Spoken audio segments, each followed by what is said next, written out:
ह्रीं नमो अरहन्ता ॐ ह्रीं नमो सिद्धाय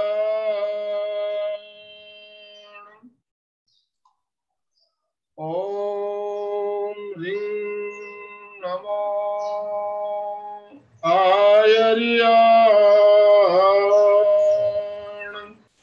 ॐ ह्रीं नमो उवज्झायाण ॐ ह्रीं नमो लोवे संवसाहूण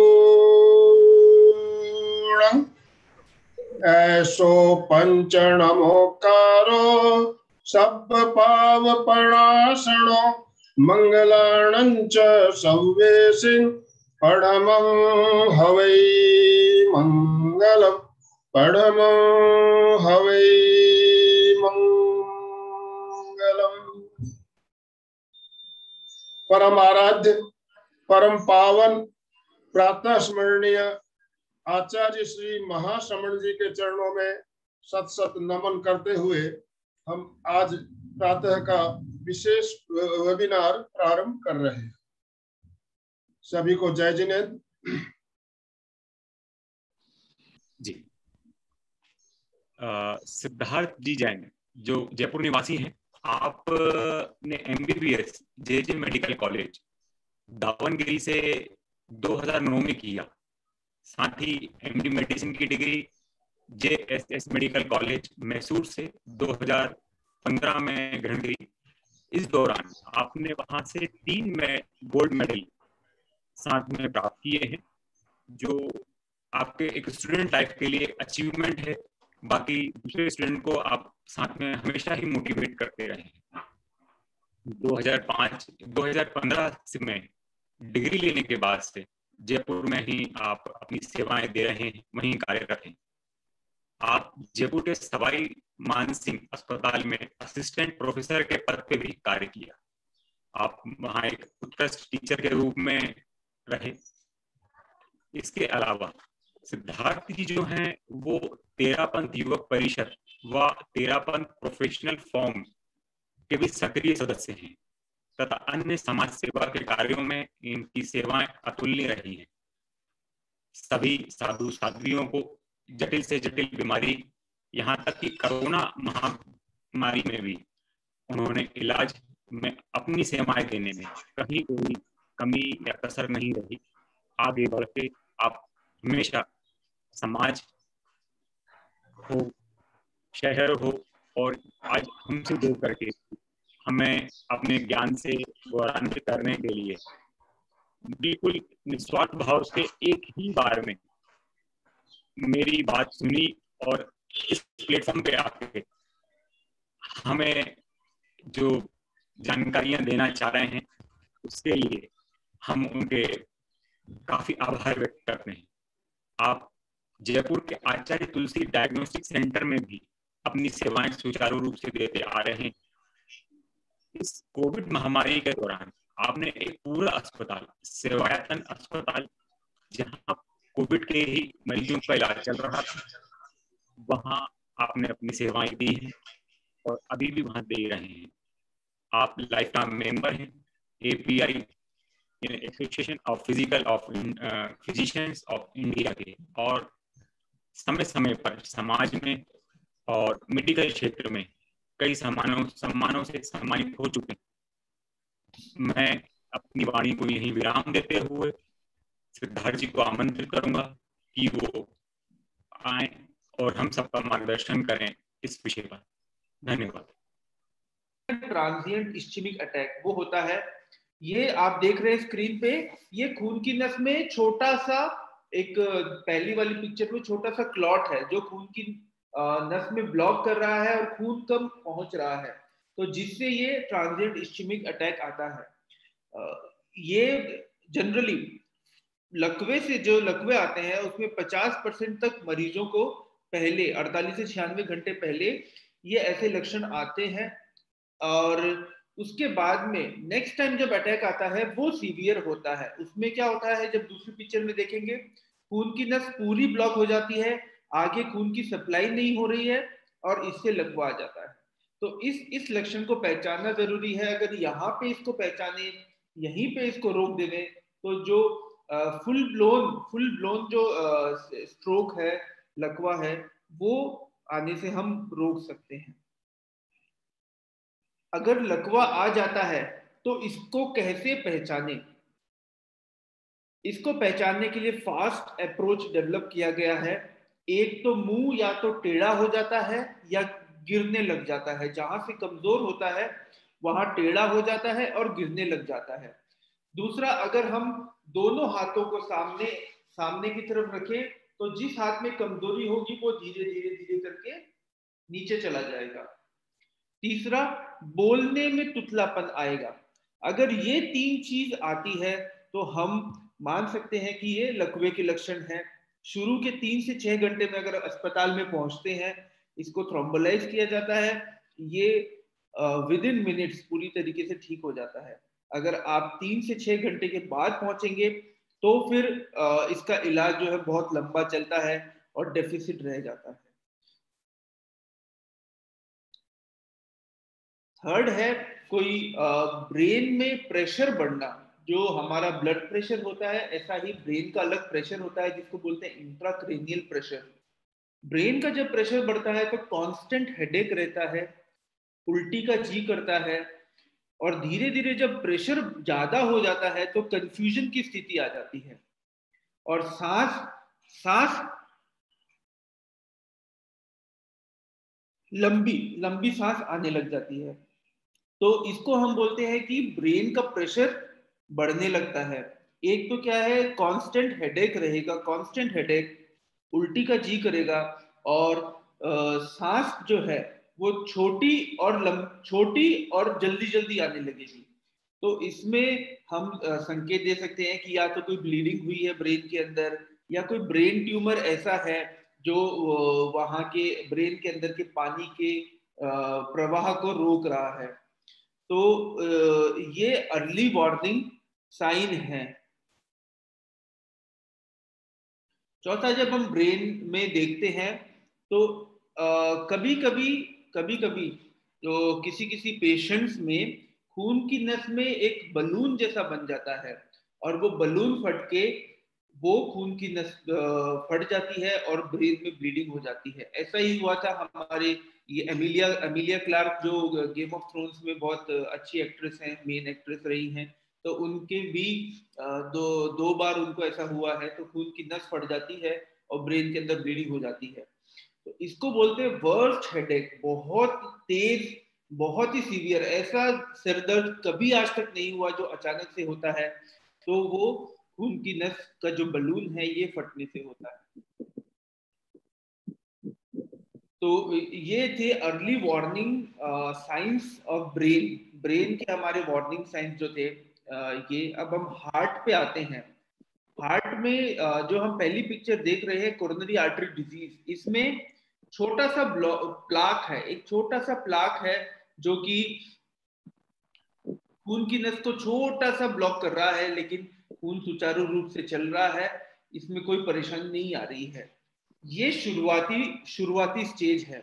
लेकिन धीरे धीरे जब ब्लॉक बढ़ेगा तो आदमी को चलने फिरने में छाती में दर्द होगा, क्योंकि नॉर्मली जब बैठा है तो जितना ब्लड जा रहा है वो काफी है, लेकिन जब वो चलेगा फिरेगा तो उसको छाती में दर्द होगा बीच में, और पकड़ने वाला दर्द होगा, ऐसा लगेगा कि कुछ पकड़ रहा है। और जब वो रेस्ट करेंगे तो 5 से 10 मिनट 15 मिनट में वो बिल्कुल ठीक हो जाता है दर्द। इसको हम बोलते हैं angina. Most of the heart attack से पहले एंजाइना की तकलीफ होती है, जिसको पहचानना बहुत जरूरी है, और उसके बाद में फिर वो हार्ट अटैक में तब्दील होता है। जैसा अभी हमने रिसेंटली सौरव गांगुली के साथ जो हुआ कि उनको, वो ट्रेडमिल पे वॉक कर रहे थे और उनको ये एंजाइना की तकलीफ हुई, चलने फिरने में उनको छाती में दर्द हुआ और वो हॉस्पिटल गए तो उनका इलाज हो गया। तो वो फुल ब्लोन हार्ट अटैक को वहां पे रोका जा सकता है। जब ये रास्ता बिल्कुल बंद हो जाएगा तो हार्ट अटैक आएगा, आगे कोई ब्लड सप्लाई नहीं है। इसको भी 3 घंटे के अंदर अंदर खोलना बहुत जरूरी है। जो आजकल स्टेंट करते हैं, स्टेंट डालना बहुत जरूरी है, नहीं तो फिर जान का खतरा रहता है। ये हो गया पेन, चलने फिरने में, छाती में दर्द।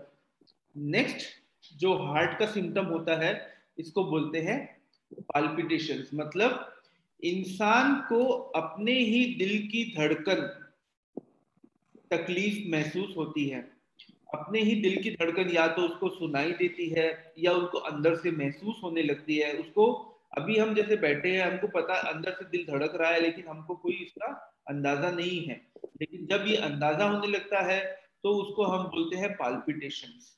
तो वो 3-4 तरीके के हो सकता है। या तो उसको महसूस हो रहा है कि बीच में धड़कन बंद हो रही है फिर शुरू हो रही है, या बहुत ज्यादा तेज है, या कपकपाहट महसूस हो रही है। तो ये एक अर्ली वार्निंग साइन है हार्ट के डिजीज का, अगर उसको पाल्पिटेशन होते हैं। हार्ट की डिजीज का तीसरा है कि दिल की धड़कन का बहुत तेज होना या बहुत कम होना।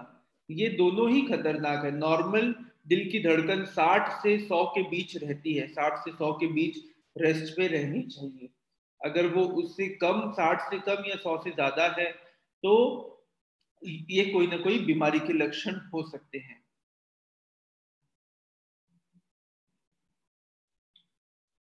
चौथा हार्ट का जो सिम्टम है वो है चलने फिरने में सांस भरना।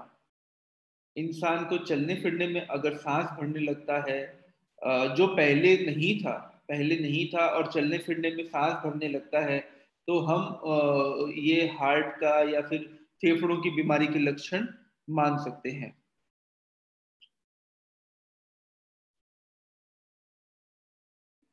एक बहुत ही जरूरी सिम्टम होता है पैरोक्सिस्मल नॉक्टर्नल डिस्निया। इसमें क्या होता है, समय समय पर कुछ गैप में, अंतराल में, रात को अचानक से सोने के 3-4 घंटे बाद सांस फूलता है, आदमी उठता है, खिड़की के पास जाता है, लंबी लंबी सांस लेता है और फिर वो ठीक हो जाता है, फिर वो आके सो जाता है। ये इसको बोलते हैं पैरोक्सिस्मल नॉक्टर्नल डिस्निया। ये लेफ्ट साइडेड हार्ट फेलियर का सबसे पहला सिम्टम है। इसको अवॉइड कर देते हैं मोस्ट ऑफ द लोग कि चलो कुछ तकलीफ हो गया होगा।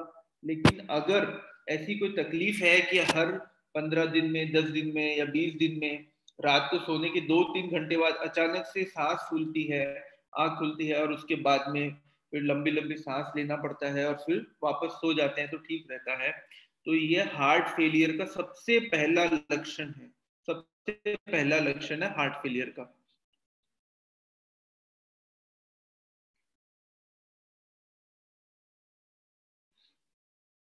एक और वार्निंग सिम्टम है लेटने पे सांस भरना। अगर सीधा लेट नहीं पा रहे हैं, लेटने पे सांस भर रहा है और बैठ जाते हैं तो ठीक हो जाता है, इसका मतलब भी है कि ये हार्ट के या लंग्स के कोई सीवियर बीमारी के लक्षण है।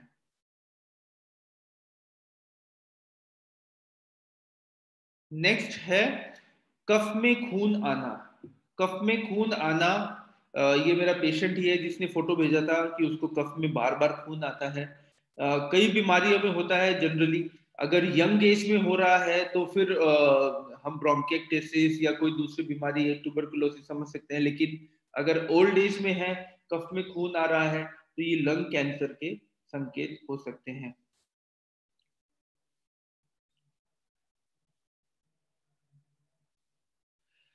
अगर हम जीआई सिस्टम, पेट और आंत के रोग के बारे में बात करें तो एक अर्ली वार्निंग सिम्टम होता है डिस्फेजिया, यानी कि खाना अटकना। खाना खा रहे हैं लेकिन वो अटक रहा है बीच में कहीं पर, और पानी पीने से खाना जाता है। तो ये एक अर्ली वार्निंग साइन है ईसोफेगस यानी खाने की नली के कैंसर का।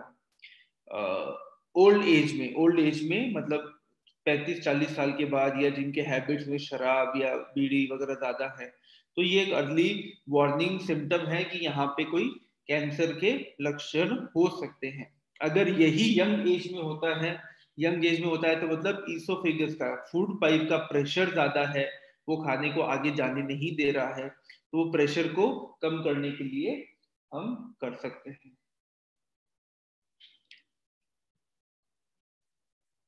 अगला पेट और आंत रोग की बीमारी में अगला है लक्षण कि खून में उल्टी आना। खून में उल्टी आना जनरली पेट के कैंसर का, पेट में अल्सर का, या खून की नस जो फूल जाती है, कोई लीवर की बीमारी, या फिर पेट में खून की नस अगर ब्लॉक हो रही है तो उससे खून की नस फूल जाती है और उससे ब्लीडिंग होती है। तो ये भी एक अर्ली वार्निंग सिम्टम है कि इसको तुरंत हमें दिखाना चाहिए। चेंज इन वेट या तो अचानक से गिरने लग रहा है या अचानक से ज्यादा होने लग रहा है, तो ये लक्षण हो सकते हैं कैंसर के, ट्यूबरकुलोसिस के। अगर वेट गिर रहा है, थायराइड के, थायराइड ज्यादा होना, और वेट अगर बढ़ रहा है तो थायराइड कम होना, या अन्य कोई बीमारी, कुशिंग सिंड्रोम, तो इनके वेट चेंजेस के इन बीमारियों के लक्षण हो सकते हैं। नेक्स्ट है पाँव में सूजन रहना। पाँव में सूजन रहने के कई कारण हो सकते हैं। हार्ट में तकलीफ, किडनी में तकलीफ, लंग्स में तकलीफ। तो ये देखने से, डॉक्टर को दिखाने से ये हम इसको इलाज कर सकते हैं और इन बीमारियों को दूर कर सकते हैं।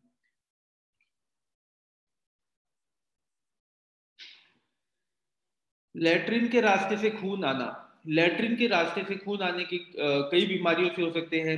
अगर वो बिना दर्द के आ रहा है तो तुरंत इसकी जांच करवानी चाहिए और इसका आगे का इलाज करवाना चाहिए, क्योंकि ये एक कैंसर के, और जनरली रेक्टल कैंसर जो है, जो मल द्वार का कैंसर है, वो यंग एज में भी होता है। 16 साल, 18 साल, 20 साल के बच्चों में भी होता है। तो वो उस समय भी अगर वो बिना बिना दर्द के खून आ रहा है लैट्रिन में, या फिर लैट्रिन के साथ खून लग के आ रहा है, तो फिर इसकी जांच करवानी चाहिए। अगला है कि संबंध के बाद अगर महिलाओं को ब्लीडिंग होती है तो फिर ये सर्वाइकल कैंसर, सर्विक्स कैंसर का एक अर्ली साइन है। तो इसमें शर्माना नहीं है, इसमें हमें आगे डॉक्टर की सलाह लेनी है।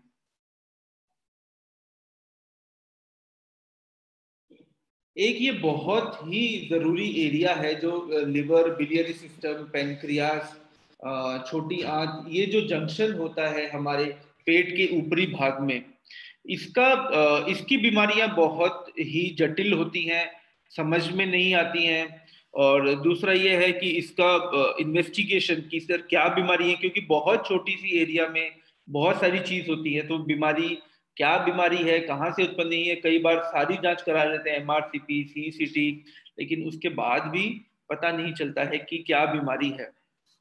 तो ये मैं समझाना चाहूंगा कि पित्त जो है, जिसको हम बाइल बोलते हैं, वो बनता है लिवर में, और लिवर से ये जो पित्त है, ये बाइल है, ये नीचे नली से और आगे जाके पित्ताशय यानी गॉल ब्लैडर में जाके ये रह जाता है, यहाँ पे ये कॉन्सेंट्रेट होता है, और फिर ये आगे जब हम खाना खाते हैं तो ये आगे जाके पेनक्रियास की नली के साथ जुड़ के छोटी आंत में खुलता है। यहाँ पर कोई बीमारी होती है तो बहुत ही लेट पता चलता है, बहुत ही लेट पता चलता है इस बीमारी के बारे में। कैंसर भी अगर होता है तो जनरली स्टेज 4 में ही पता चलता है। तो इनका अर्ली वार्निंग सिम्टम ये है: भूख नहीं लगना, शरीर में खुजली रहना, वजन धीरे धीरे कम होना, खाना खाने के बाद पेट में दर्द होना, और हल्का हल्का पीला पेशाब, हल्का हल्का जॉन्डिस आंखों में। ये एरिया इतना इंपॉर्टेंट है क्योंकि यहाँ का कैंसर जो है जनरली लाइलाज होता है। इसका इलाज आगे कुछ भी कर लेंगे, ऑपरेशन, कीमोथेरेपी, इस एरिया का इलाज जटिल है। इसके अर्ली वार्निंग साइंस को, सिम्टम्स को पहचानना जरूरी है, क्योंकि जब हमारे पास पेशेंट आता है जनरली स्टेज 4 कैंसर में ही आता है यहाँ का, और उसका फिर इलाज कर पाना संभव नहीं है। ये मैं बताना चाहूंगा, अगर गॉल ब्लैडर में पथरी है तो उसका ऑपरेशन करा लेना चाहिए, गॉल ब्लैडर को निकलवा लेना चाहिए, उसको रोकना नहीं है। अगर वो पथरी निकल के नीचे आके नली में फंस गई तो बहुत दिक्कत होती है। पैंक्रेटाइटिस जो है ये एक जानलेवा बीमारी है, 40 से 50% लोगों की मृत्यु हो जाती है। इसको यहीं पे खत्म, अगर गॉल ब्लैडर में पथरी है तो इसका और कोई इलाज नहीं है, गॉल ब्लैडर को निकालना ही पड़ता है। इससे खाने पीने में कोई दिक्कत नहीं आएगी, क्योंकि गॉल ब्लैडर में पित्त नहीं बनता है, पित्त यहाँ पे सिर्फ स्टोर होता है, पित्त बनता है लिवर में। तो लिवर से पित्त तो आता ही रहेगा, ये प्रवाह चलता रहेगा, यहाँ से ये स्टोर का सिस्टम है, ये निकल जाएगा। पित्त की थैली में अगर पथरी है तो इसका ऑपरेशन करा लेना, ये आगे जाके कैंसर में पित्त की थैली का कैंसर भी बन सकता है, जो कि जितने भी कैंसर्स हैं उसमें सबसे खराब कैंसर माना जाता है। जनरली इसका कोई इलाज नहीं है, 3 से 6 महीने में पेशेंट की मृत्यु हो जाती है। तो अगर पित्त की थैली में पथरी है, इसका ऑपरेशन करवा लें, पित्त की थैली को निकलवा लें।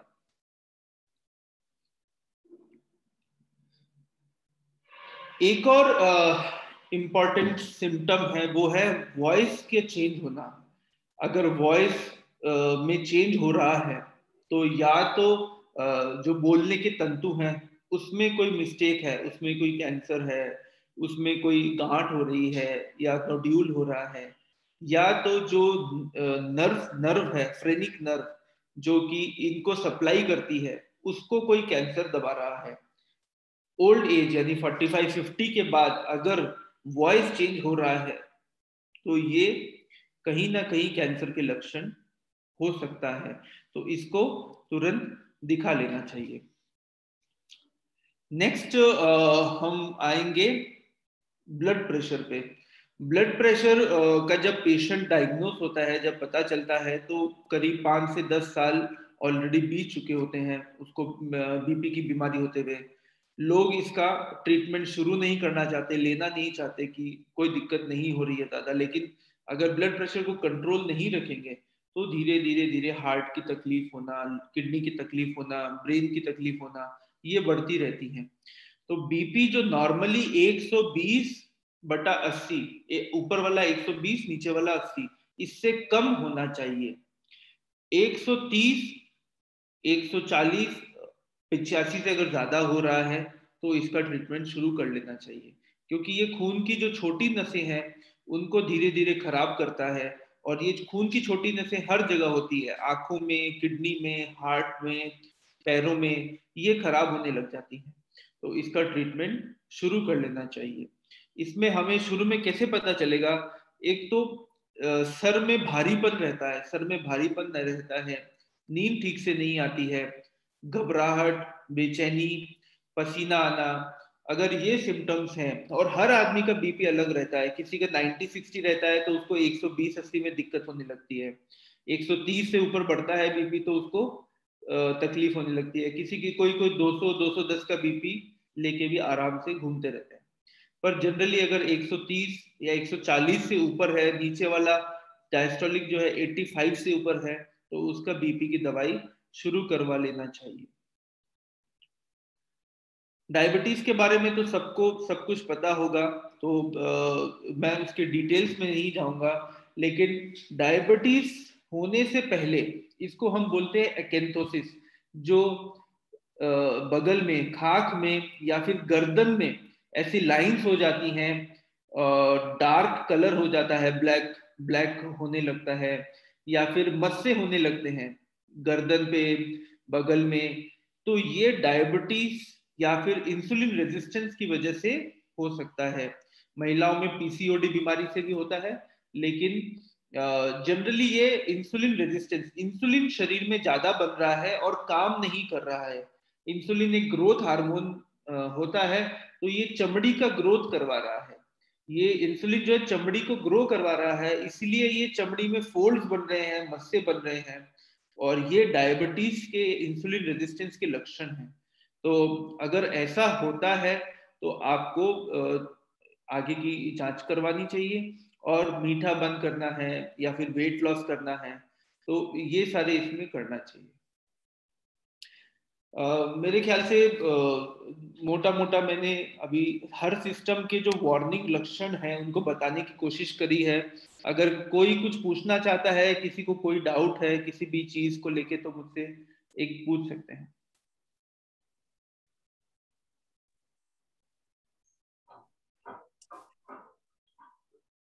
इंदिरा खिमेसरा, मुंबई से।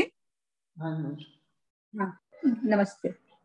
आपने सब चीजों के बारे में बताया, लेकिन आजकल मैंने देखा यूरिन इन्फेक्शन बहुत हो रहा है, उसके क्या कारण है? यूरिन इन्फेक्शन जनरली लेडीज में ज्यादा होता है, जेंट्स में कम होता है, क्योंकि लेडीज का यूरिन का रास्ता बहुत छोटा होता है और महीने के रास्ते के पास होता है, तो उसमें यूरिन इन्फेक्शन। इसका कारण ये है कि बाथरूम्स अवेलेबल नहीं है, पेशाब को होल्ड करके रखते हैं। जब होल्ड करके नहीं रखना, अगर पेशाब लग रहा है तो पेशाब करने जाना है।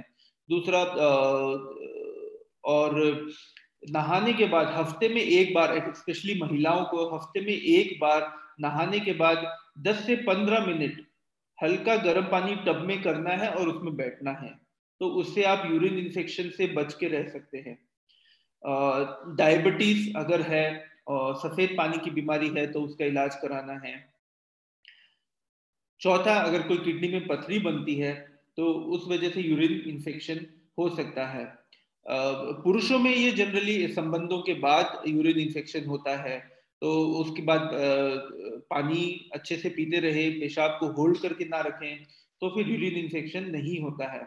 इसको प्रिवेंट करने के लिए क्रैनबेरी जूस मिलता है, तो अगर यूरिन इन्फेक्शन की प्रॉब्लम रहती है तो क्रैनबेरी जूस का यूज करें, रोज आधा गिलास क्रैनबेरी जूस पिए, तो यूरिन इन्फेक्शन बहुत हद तक कम रहेगा, और होता है तो कम रहेगा।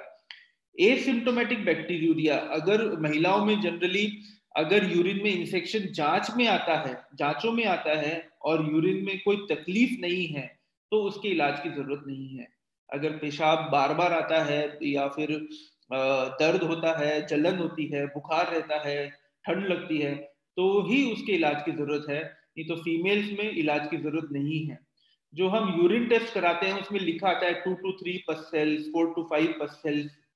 पुरुषों में 3 से 4 पस्सेल्स तक आ सकता है और महिलाओं में 10 पस्सेल्स तक आ सकती हैं।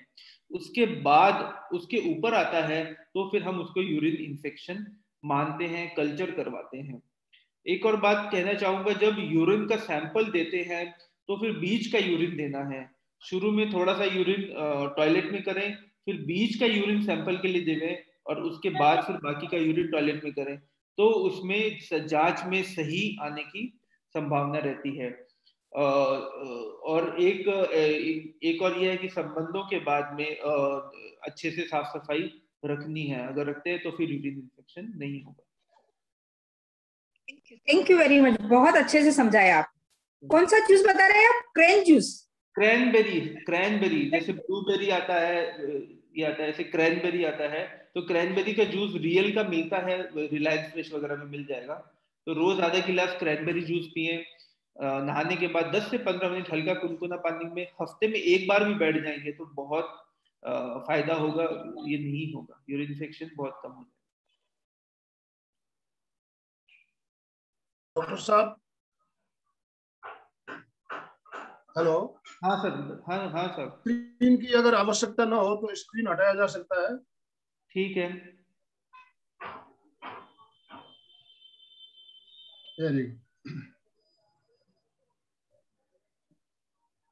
और भी किसी को कोई जिज्ञासा हो तो अपने आप को अनम्यूट करें और अपना सवाल, अपनी जिज्ञासा प्रस्तुत करें। सिद्धार्थ जी, एक प्रश्न है मेरा। जैसे कि एक बीपी के लिए या शुगर के लिए एक आमतौर पे परिवारों में चलन सा है या समाज में एक चलन सा है कि जिनके दादा दादी या मम्मी पापा या नाना नानी में है तो उनको शुगर या इस तरह की डिसीज फॉरवर्ड होके आती हैं। ये मिथ है कि सत्य है? नहीं, ये सत्य है। डायबिटीज कई प्रकार की होती है, जैसे हम तो जनरली आप लोग पढ़ते होंगे टाइप 1 डायबिटीज, टाइप 2 डायबिटीज, लेकिन बहुत प्रकार की होती है। टाइप 2 डायबिटीज जो है वो जेनेटिक होती है, जीन्स में होता है। अगर एक पेरेंट को डायबिटीज है तो 20% संभावना है कि बच्चे में डायबिटीज होगा। अगर दोनों पेरेंट को डायबिटीज है तो 50% संभावना है, 50 to 70% की बच्चे को डायबिटीज होगी। और एक और डायबिटीज का प्रकार होता है जिसको बोलते हैं MODS, मॉड्स। तो ये जो है ये पुरुषों में होती है, दादा को है, पिता को है, और बच्चे को है 25 से 30 साल में उसको डायबिटीज हो जाती है। चाहे मोटापा हो नहीं हो, बाकी सिम्टम्स हो नहीं हो, उनको डायबिटीज हो जाती है मॉड्स। ये 100% होगा ही होगा। ऑटोसोमल डोमिनेंट है तो ये होता ही होता है। तो ये सत्य है। अगर दोनों पेरेंट्स को डायबिटीज है तो 70% चांस है कि बच्चे को डायबिटीज होगा। जी, थैंक यू।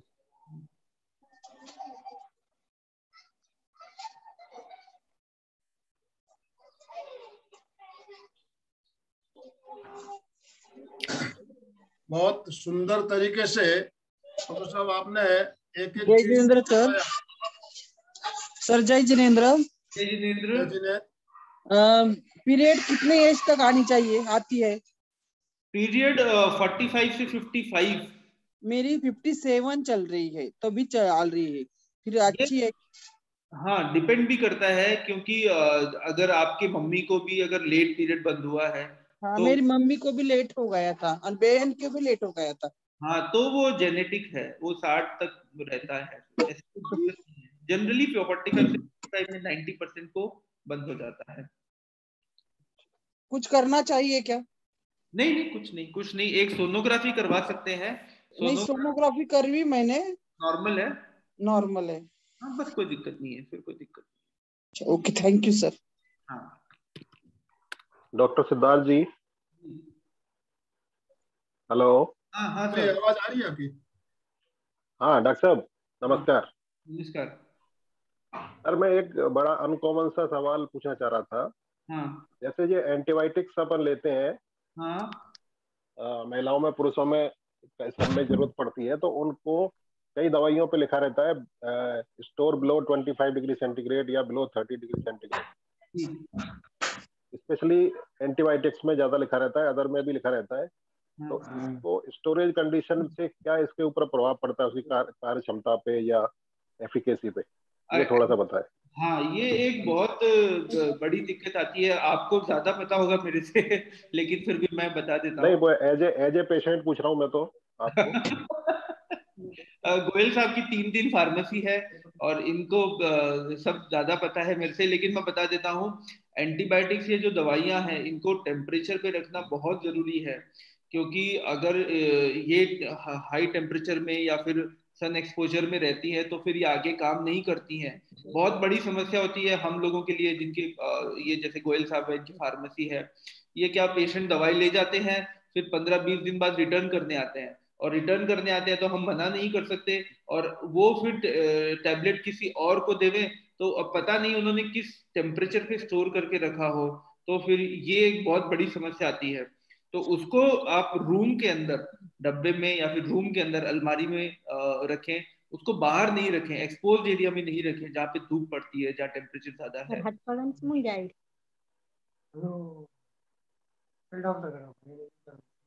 हेलो। हाँ,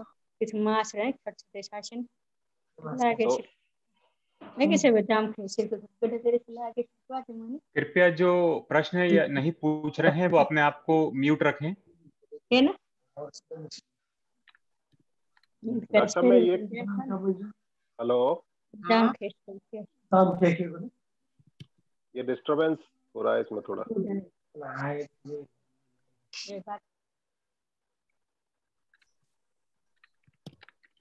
हेलो। हाँ, डॉक्टर साहब, मैं ये पूछना चाह रहा था कि स्टोरेज कंडीशन से मतलब पेशेंट को घर में जो दवाई रखनी है तो उसका ध्यान रखना है, या मेडिकल स्टोर वाले को भी ध्यान रखना चाहिए स्टोरेज कंडीशन का, क्योंकि वहां तो कई कई महीने दवाई रखी रहती है। नहीं, ऑब्वियसली इस दोनों को ही ध्यान रखना है सर। हाँ, हाँ, तो मैं ये कह सकता हूँ कि हम इतना अच्छी स्टोरेज कंडीशन में रखते हैं बिलो 25 में, हाँ, एसी चला के, तो निश्चित रूप से हम क्वालिटी कंट्रोल में ध्यान रखते हैं, जो उसका प्रभाव, उसका फायदा पेशेंट को मिलेगा ही मिलेगा।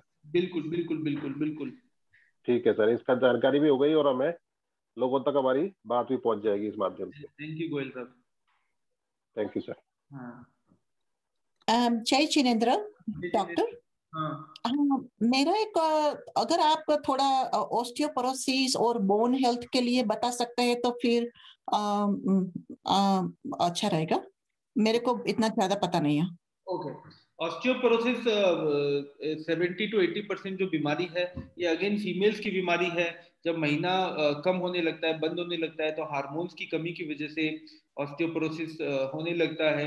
इसको प्रिवेंट बहुत हद तक किया जा सकता है कि एक्टिव रहे, एक्सरसाइज करें।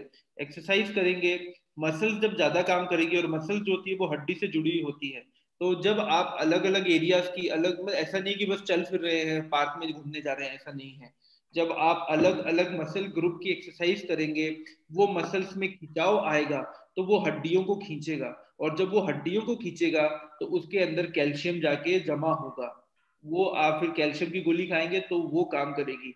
अगर एक्टिविटी नहीं है, एक्सरसाइज नहीं है, तो फिर ऑस्टियोपोरोसिस होना स्वाभाविक है। और दूसरा है कि इसमें फिर विटामिन, आजकल क्या विटामिन डी की कमी, 90% लोगों में विटामिन डी की कमी हो रही है। सन एक्सपोजर नहीं है, और हम बाहर भी जाते तो ऑब्वियसली सब कपड़े पहन के जा रहे हैं, तो सन एक्सपोजर नहीं है। जो फॉरेन में हम देखते हैं सन बाथ लेते हैं, वो समुद्र किनारे सन बाथ ले रहे हैं, तो वैसा हमारे यहाँ हमारे देश में कल्चर नहीं है। तो विटामिन डी की कमी रहती है, उससे बहुत बीमारियां लगती है, इम्यूनिटी कम होती है, डायबिटीज होता है, ऑस्टियोपोरोसिस होता है। तो उसको विटामिन डी जो है उनकी गोली लीजिए, कैल्शियम की गोली लीजिए,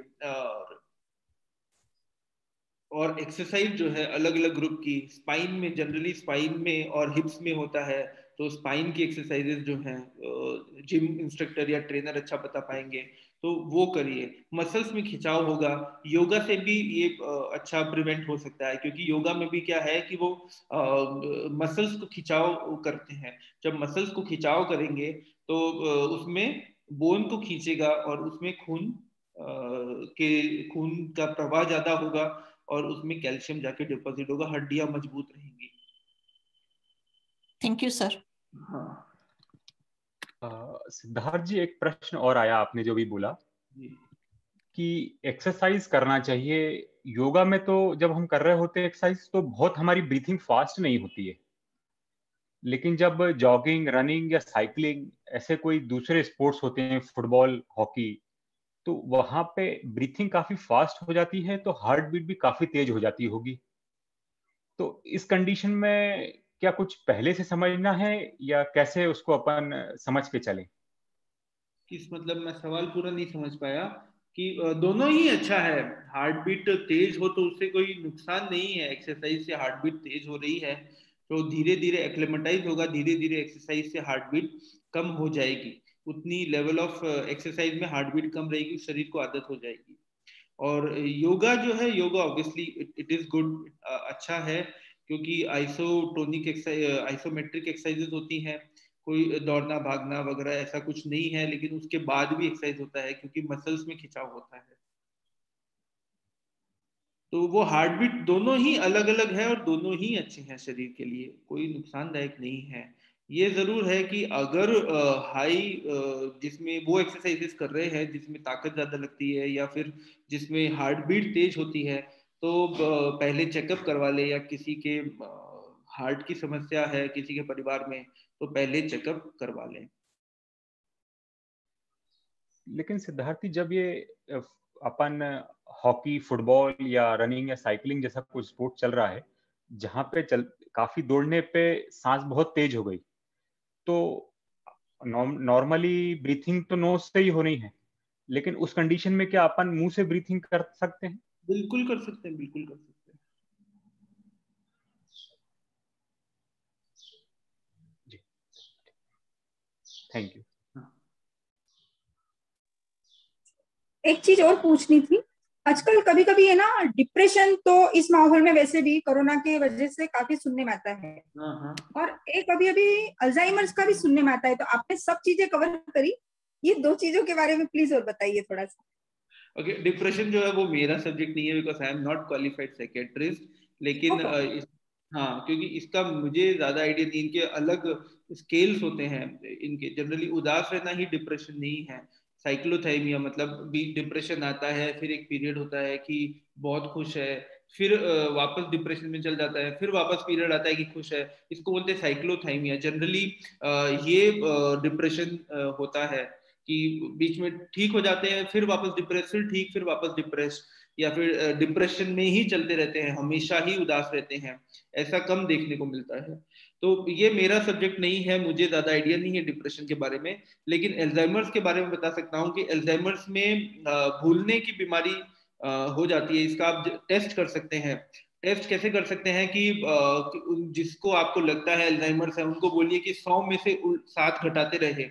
जैसे 100 में से 7 घटाएगा तो 93, 93 से 7 घटाएगा तो 86, 86 में 7 घटा 79। तो वो ऐसा नहीं कर पाएंगे, उनको सोचना पड़ेगा। ये बहुत ही सिंपल एक्सरसाइज है, लेकिन वो सोचते रहेंगे। दूसरा, अगर आप उनसे पूछेंगे कि सुबह नाश्ते में क्या खाया था, तो वो भूल जाएंगे। इसमें मतलब रीसेंट मेमोरी जो है उसको आप टेस्ट करिए। जो एक तो इमीडिएट मेमोरी हो गई 100 में से 7 घटाना, एक रीसेंट मेमोरी कि सुबह क्या खाया था नाश्ते में, या फिर कल हम कहाँ गए थे, कहीं घूमने गए थे। तो ये सब पूछे हैं। पास्ट मेमोरी जनरली एल्जाइमर्स में थोड़ा लेट तक प्रिजर्व रहती है, कि वो बता देगा भी शादी कब हुई थी तो उस साल हुई थी, वो लेट स्टेजेस में जाता है। इसके लिए फिर एल्जाइमर्स ट्रीटमेंट है, इसकी मेमोरी को बढ़ाने की दवाइयां हैं, वो हम देते हैं, उससे काफी हद तक अच्छा रहता है।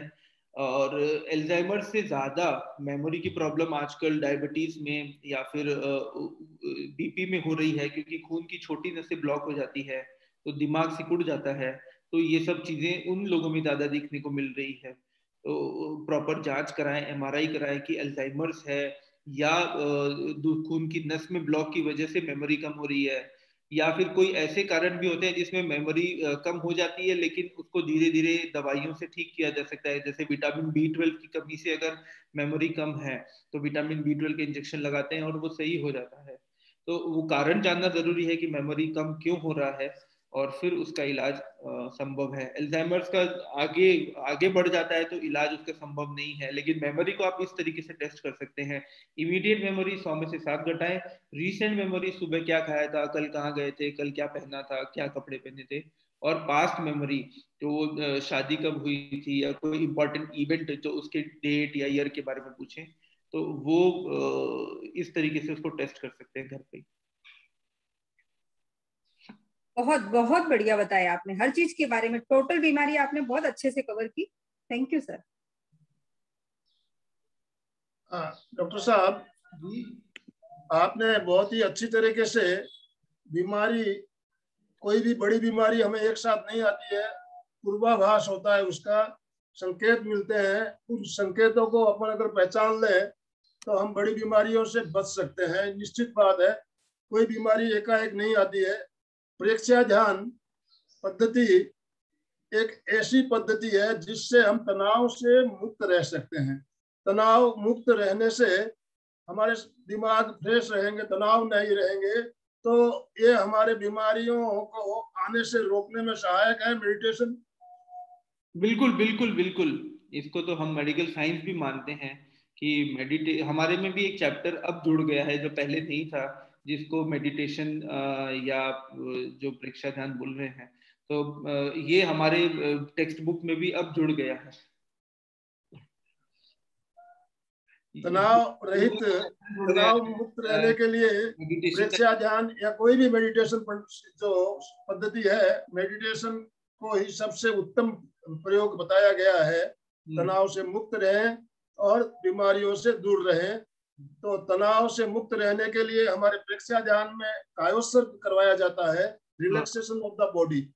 ये रिलैक्सेशन बहुत जरूरी होता है तनाव मुक्त रहने के लिए।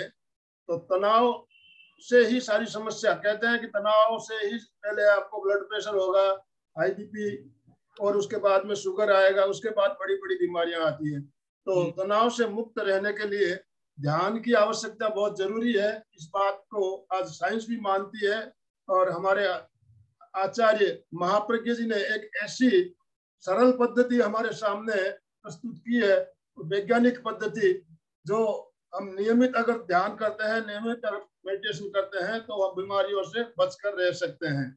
तो इस बारे में, परीक्षा ध्यान के बारे में 2 शब्द अगर आप भी बोलेंगे तो हमें कुछ जानकारी मिलेगी। आप डॉक्टर हो, मैं मानता हूँ, आपका सब्जेक्ट नहीं है, मेरा सब्जेक्ट है, फिर भी मैं चाहूंगा कि 2 शब्द आप भी बोले। मुझे आइडिया भी नहीं है परीक्षा दान के बारे में, सच कहूँ तो बिल्कुल आइडिया नहीं है। ये जरूर है कि परीक्षा दान करवाते हैं, शायद लाडनू में या कहाँ पे मुनीषी जो है वो उस लेवल तक लेके जाते हैं जिसमें शायद पिछले जन्म का भी कुछ याद आ जाता है या दिखता है, लेकिन मुझे इसका बिल्कुल भी आइडिया नहीं है सर। आइडिया नहीं है? आइडिया नहीं है। देखिए, मैं परीक्षा दान सेंटर नागपुर में भी हमारा चल रहा है और नियमित चलता है, पिछले 9 सालों से रेगुलर क्लास चलती है। यहाँ पे हम योग और ध्यान दोनों करवाते हैं, और हम तो सभी हमारे जो साधक साधिकाएं आते हैं उनको यही कहते हैं, ध्यान करो और रोग मुक्त रहो, डॉक्टरों के पास जाना ही नहीं पड़े, ऐसा हम बोलते हैं। कम से कम जरूरत पड़े, लेकिन जरूरत पड़े तो आना है। चलिए, बहुत अच्छा लगा, बहुत ही अच्छा लगा। आपने एक एक चीज को, जो हमें बीमारी आने से पहले जो संकेत देती है, वहां पर हम उसको कैसे पहचाने, इस बारे में आपने बताया। तो बहुत सी चीजें हैं, बहुत सी बातें हैं, हमारे जो दर्शक या जो हमारे भाई बहन हमारे साथ जुड़े हुए हैं उनको नई जानकारी मिली, और आपका बहुत बहुत धन्यवाद, बहुत बहुत आभार। आपने अपना अमूल्य समय निकालते हुए हमारा मार्गदर्शन किया, इसके लिए मैं एमपी के फिटनेस क्लासेस की तरफ से, पूरी टीम की तरफ से आपका बहुत बहुत आभार ज्ञापन करता हूं। जो भी भाई बहन हमारे साथ जुड़े हुए हैं सभी का बहुत बहुत आभार, बहुत बहुत धन्यवाद। अब हम समापन की ओर चलेंगे संकल्प सूत्र के साथ। दोनों हाथ जोड़ते हुए आनंद के अंदर पर रखें, सीधे बैठे, रीढ़ की हड्डी गर्दन सीधी रखें, आंखें बंद रखते हुए। मैं चैतन्यमय हूं, मैं आनंदमय हूं, मैं शक्तिमय हूं, मेरे भीतर अनंत चैतन्य का, अनंत आनंद का, अनंत शक्ति का सागर लहरा रहा है। इसका साक्षात्कार करना ही मेरे जीवन का परम लक्ष्य है। ओम शांति शांति शांति। हमारा आज का दिन मंगलमय हो, आनंदमय हो, शांतिमय हो। इन्हीं शुभ भावनाओं के साथ ओम अरहम। कृतज्ञोस्मि, हम सब गुरुदेव के आभारी हैं। कृतज्ञोस्मि, हम सब गुरुदेव के आभारी हैं। कृतज्ञोस्मि, हम सब गुरुदेव के आभारी हैं।